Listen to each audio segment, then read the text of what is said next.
Okey, Assalamualaikum. Okey, kali ini kita akan belajar berkaitan dengan celik keuangan. Okey, celik keuangan, apa yang kamu pernah belajar? Okey, yang pertama ialah simpan dan labur.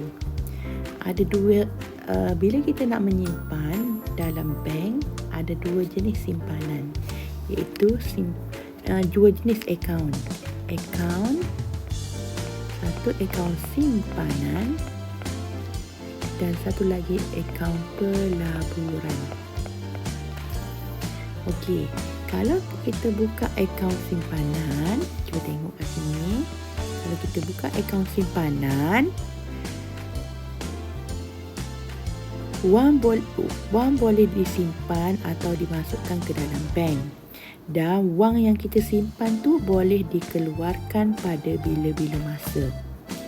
Dan wang permulaan simpanan tu biasanya rendah je. Sebab kita nak simpan je. Okey, dan dapat faedah.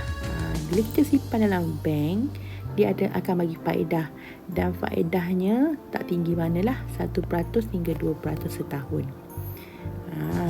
Okey, apa maksud simpanan? Simpanan ialah wang yang disimpan atau dimasukkan dan digunakan apabila perlu. Ini memberi maklumat tentang akaun simpanan. Maksudnya bila akaun simpanan, macam kita masuk duit untuk simpan kat situ, dan kita boleh keluarkan pada bila-bila masa. Okey, yang seterusnya kita ada akaun pelaburan. Macam mana akaun pelaburan? Bila kita nak simpan duit dalam bank, tapi dalam akaun pelaburan, wang ni tidak boleh dikeluarkan pada bila-bila masa. Tidak boleh dikeluarkan pada bila-bila masa. Sebab dia ada tempoh matang. Sebab kita akan ada perjanjian dengan bank, bila kita boleh keluarkan duit kita, tahun ke berapa kita boleh, atau selepas 6 bulan ke. Sebab kita melabur duit tu untuk perniagaan. Okey, wang permulaan bergantung pada jenis pelaburan. Ni kalau wang akaun simpanan rendah je, kadang-kadang minimal RM50. Permulaan nak simpan RM50, nak buka akaun tu RM50. Nak simpan sikit-sikit tak apa. Tapi akaun pelaburan tu dia ada berapa kena simpan untuk melabur mula-mula tu. Dan untung, dia bagi untung diberikan sebagai dividen atau bonus. Kadar untung tinggi. Bila akaun simpanan, untung tinggi dan melebihi 2% setahun. Kalau akaun simpanan, 1% hingga 2% sahaja faedah.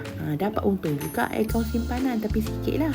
Tapi kalau akaun pelaburan, dia punya dividen, dipanggil dividen bonus ni, tinggi. Okey, tengok pelaburan pula ialah wang yang digunakan untuk perniagaan tertentu yang akan memberikan keuntungan pada masa hadapan. Okey, kita tengok faedah mudah dan faedah compound. Faedah mudah, faedah compound. Bila kita simpan dekat bank,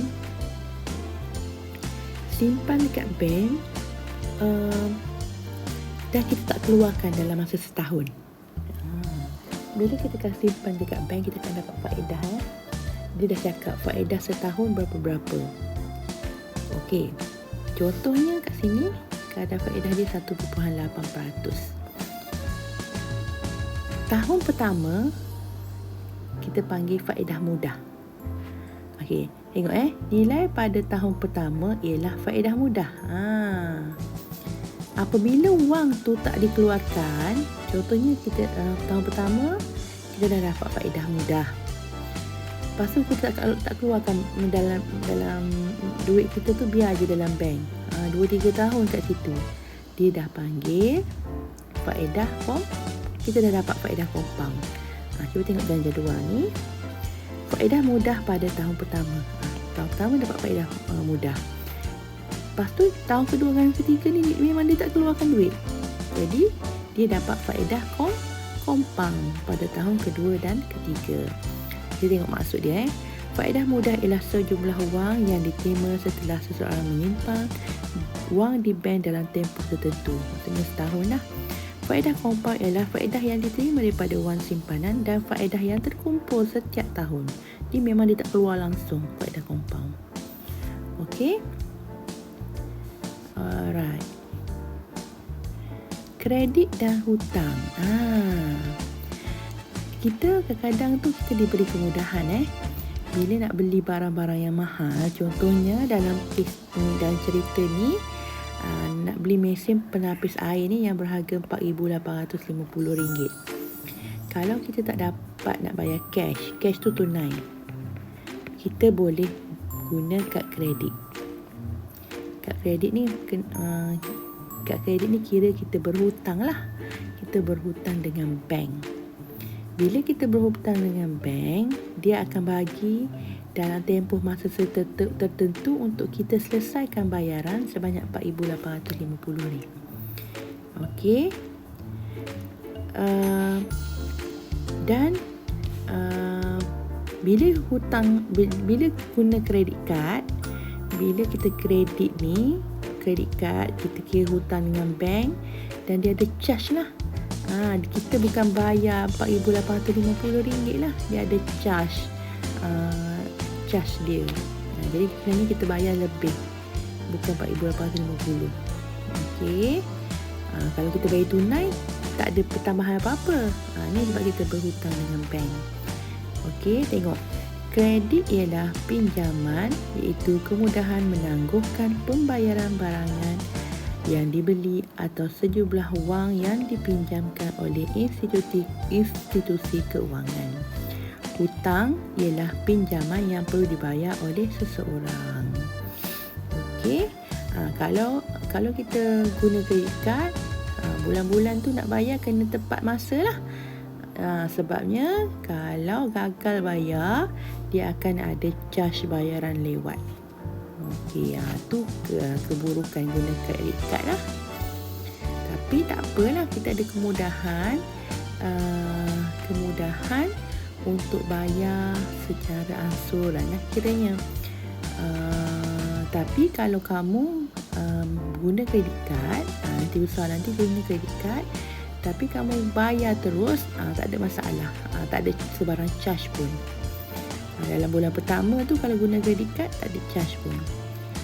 Okey, cuba tengok pembelian secara kredit dan tunai. Okey, kalau secara kredit, kredit ni maksudnya guna kredit kad lah. Maksudnya kalau kita guna kredit kad, maksudnya kita berhutang. Bila berhutang ada faedah, kita dikenakan faedah. Dan bayarannya lebih daripada harga asal. Dan bayaran menggunakan kredit dan angsuran secara bulanan. Okey. Tunai macam mana? Tunai tu kita bayar cash. Tidak berhutang, tidak dikenakan faedah, bayar harga asal, dan kita bayaran penuh tu boleh guna duit, wang tunai ataupun kad debit. Okey. Jadi teacher nak kamu buat latihan muka surat 109. Okey, boleh? Itu sahaja.